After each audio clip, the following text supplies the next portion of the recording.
Welcome to stock market पाठशाला। मेरा नाम है मुकेश पंजवानी। तकरीबन 20 साल पुरानी बात है। मैं एक बार एक सरकारी बैंक में किसी काम से गया था। मैंने देखा एक व्यक्ति जो बड़े साधारण से कपड़े पहने था, एक बैंक कर्मचारी से बात कर रहा था। कह रहा था, साहब चेक बुक दे दीजिए। कर्मचारी ने रूखे से अंदाज में पूछा, अरे भाई तुम क्या करोगे चेक बुक का? व्यक्ति बोला, साहब गाड़ी खरीद रहा हूं किश्तों में, वहां पे चेक देने पड़ेंगे। कर्मचारी ने कहा, ठीक है कल आना देखते हैं। व्यक्ति ने कहा, साहब पिछले 10 दिनों से बैंक के चक्कर लगा रहा हूं, प्लीज दे दीजिए ना। कर्मचारी ने कहा, भाई बैंक में और भी बहुत सारे काम रहते हैं, कहा ना कल आना देखते हैं। आखिरकार वो व्यक्ति परेशान और निराश होकर चला गया। उस जमाने में पब्लिक सेक्टर बैंक्स में इस तरह का व्यवहार और इस तरह की सर्विसेज बड़ी आम बात थी। लोगों को लगता था बैंक में काम ऐसे ही होता है, बैंक कर्मचारियों को रिक्वेस्ट करना पड़ता है और बैंक के चक्कर लगाने पड़ते हैं। उस समय HDFC और ICICI जैसे प्राइवेट बैंक धीरे धीरे अपनी ब्रांचेस बढ़ा रहे थे। पब्लिक सेक्टर बैंक का ये व्यवहार और इनएफिशिएंसी और खराब सर्विस प्राइवेट बैंक्स के लिए वरदान साबित हो रहे थे। प्राइवेट बैंक्स में जो लोग अकाउंट ओपन करते थे वो खुश भी होते थे और हैरान भी। उन्हें यकीन ही नहीं होता था कि बैंक्स में आपका काम इतना आसानी से हो सकता है, वो भी बिना चक्कर लगाए। और तो और इन बैंक्स में आपके साथ सम्मान के साथ बात की जाती थी। इसका नतीजा ये हुआ कि धीरे धीरे प्राइवेट बैंक्स का जो नेटवर्क है, कस्टमर्स हैं, प्रॉफिट है और शेयर प्राइस भी बढ़ते चले गए। इसे हम कहते हैं value migration. Public sector bank से प्राइवेट सेक्टर बैंक्स में वैल्यू माइग्रेशन हो रहा था उस समय, और कई इन्वेस्टर्स ने इस वैल्यू माइग्रेशन से बहुत अच्छा प्रॉफिट अर्न किया है।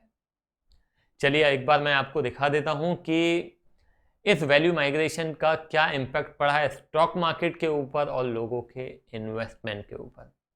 यदि आज से 20 साल पहले किसी ने स्टेट बैंक ऑफ इंडिया के शेयर्स में इन्वेस्ट किया होता 1 जनवरी 2000 पे, 1 लाख रुपए का इन्वेस्टमेंट किया होता, तो आज की तारीख में उसकी कीमत होती 8,75,000 एक्सक्लूडिंग डिविडेंड। आप शेयर प्राइस देख सकते हैं स्क्रीन पे। यदि आज से 10 साल पहले किसी ने पंजाब नेशनल बैंक के शेयर्स अक्टूबर 2010 में खरीदे होते, 1 लाख रुपए का इन्वेस्टमेंट किया होता, तो वो इन्वेस्टमेंट आज की तारीख में होता 11 या 11,500 के आसपास। इन पब्लिक सेक्टर बैंक्स में से माइग्रेशन आउटफ्लो हो रहा था और प्राइवेट बैंक्स में इनफ्लो हो रहा था। उस समय यदि 20 साल पहले किसी ने HDFC बैंक में 1 लाख रुपए का इन्वेस्टमेंट किया होता, तो उस इन्वेस्टमेंट की वैल्यू तकरीबन 73 लाख के आसपास होती। यदि किसी ने 10 साल पहले कोटक महिंद्रा बैंक में 1 लाख रुपए का इन्वेस्टमेंट किया होता, तो उसकी कीमत तकरीबन 5 लाख और 34,000 के आसपास होती। वैल्यू माइग्रेशन केवल एक सेक्टर से दूसरे सेक्टर में नहीं होता है, बल्कि एक इंडस्ट्री से दूसरी इंडस्ट्री में, एक कंपनी से दूसरी कंपनी में, एक देश से दूसरे देश में भी होता है। दूसरा जो एक सेक्टर है जिसमें जबरदस्त वैल्यू माइग्रेशन हुआ है, वो है IT सेक्टर।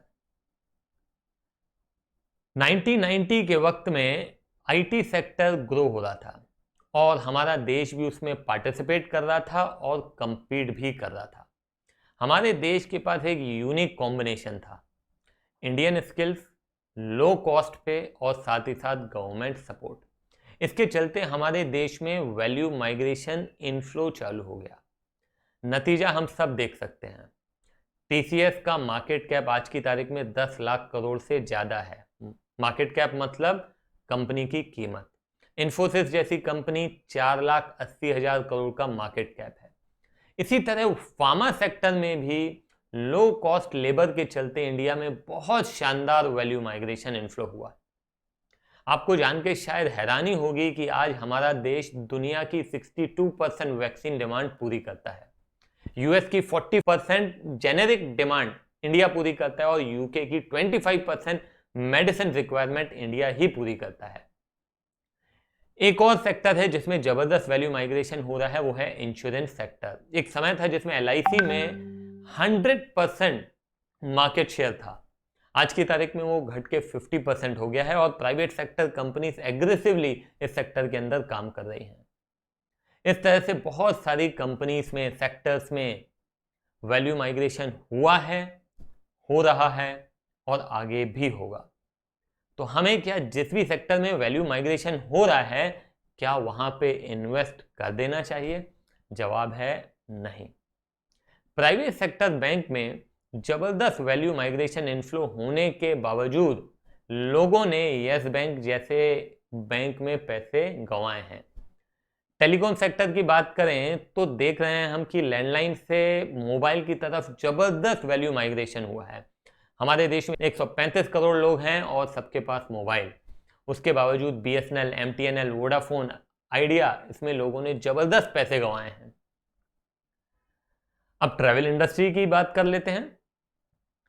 ट्रैवल इंडस्ट्री में यदि हम देखें तो रेलवे से एयरलाइंस की तरफ वैल्यू माइग्रेशन हो रहा है। लोग पहले से कहीं ज्यादा एयर ट्रैवल करते हैं और इसमें कोई दो राय नहीं है कि आने वाले समय में और कहीं ज्यादा लोग एयर ट्रैवल करेंगे। इसके बावजूद आप देखिए एयर इंडिया, स्पाइस जेट जैसी कंपनियां घाटे में हैं। विजय माल्या तो किंगफिशर एयरलाइंस के चक्कर में ही बर्बाद हो गए। तो हमें यह भी देखना पड़ेगा कि इंडस्ट्री कैसा कर रही है और कंपनीज कैसा कर रही हैं। जैसे हम बात करें एयरलाइन इंडस्ट्री की, तो ये इंडस्ट्री ऐसी है जिसमें बहुत ही कम कंपनीज हैं जो कि दुनिया में पैसे बनाती हैं। तो हमें ये देखना पड़ेगा कि कंपनीज प्रॉफिट अर्न कर रही हैं या नहीं कर रही हैं। इस तरह से जिन भी लोगों ने खुली आंखों से इस माइग्रेशन को देखा है, समझा है, कंपनीज को, बिजनेसेस को और इन्वेस्ट किया है, उन्होंने बहुत अच्छा प्रॉफिट कमाया है। अब बात यह आती है कि हम इस वैल्यू माइग्रेशन से कैसे प्रॉफिट अर्न कर सकते हैं। हम सबको जरूरत है कि हम अपनी आंखें खुली रखें। ये सारे माइग्रेशन हमारे सामने ही हो रहे हैं। ट्रेडिशनल टू हर्बल थीम देख लीजिए, पतंजलि ने कितना अच्छा प्रॉफिट अर्न किया है। अनऑर्गेनाइज टू ऑर्गेनाइज देख लीजिए। फॉर एग्जाम्पल हमारे देश में अभी भी बहुत सारा पैथोलॉजी बिजनेस है जो कि अनऑर्गेनाइज्ड है, जिसका फायदा डॉक्टर लाल, थायरोकेयर और मेट्रोपोलिस जैसी कंपनीज उठा रही हैं और ग्रो भी कर रही हैं। ये कोई रिकमेंडेशन नहीं है, ये ध्यान रखिएगा, ये केवल और केवल एक एग्जाम्पल है। हमारे देश में अभी भी बहुत सारे ऐसे बिजनेसेस हैं जो कि अनऑर्गेनाइज्ड हैं और ऑर्गेनाइज्ड हो रहे हैं। मैं बस यही कहूँगा कि हमें अपनी आंखें खुली रखनी है, इंडस्ट्री को समझना है, बिजनेसेस को समझना है और लंबे समय के लिए इन्वेस्ट करना है, क्योंकि वैल्यू माइग्रेशन में भी समय लगता है। यदि ये वीडियो आपको पसंद आए हो तो इसे लाइक करें, शेयर करें, हमारे चैनल को सब्सक्राइब करें और कमेंट सेक्शन में बताएं कि अगला वीडियो आप किस टॉपिक पे चाहते हैं। हम फिर मिलेंगे नए वीडियो में नए टॉपिक के साथ। Bye bye.